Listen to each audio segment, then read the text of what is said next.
یا اباس سے تو آپ پڑھا کیجئے. یہ اس کا ایک پہلو تھا جو میں نے آپ سے ڈسکس کیا، اور اس کا فیڈ بیک بہت اچھا آیا. اب تک جن لوگوں نے سٹارٹ کیا ہے بہت اچھا اس کا رسپانس اور اس کا فیڈ بیک آ رہا ہے. تو ایک تو اس کا یہ بینیفٹ آپ لوگوں کو آلریڈی میں بتا چکا ہوں. دوسرا اس کا ایک اور طریقہ یہ ہے کہ اگر آپ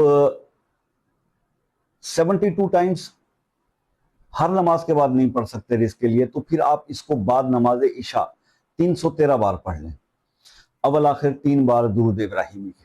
یہ اس کا دوسرا ایک مطلب رخ میں آپ کو دے رہا ہوں. جو لوگ ہر نماز کے بعد، کیونکہ میرے بہت سارے ایسے بہن بھائی ہیں جو فورن کنٹریز میں ایسی جاب کرتے ہیں جہاں نماز کا بھی بڑا مختصر ٹائم ملتا ہے پڑھنے کے لیے، تو وہ شاید وہ عمل نہ کر سکے، تو وہ عشاء کے بعد پرفارم کر سکتے ہیں. دوسرا اس کا امپیکٹ یہ ہے کہ اگر میاں بیوی کے اندر ناچاکی ہو، اختلاف ہو، میاں بیوی میں شوہر ہسبینڈ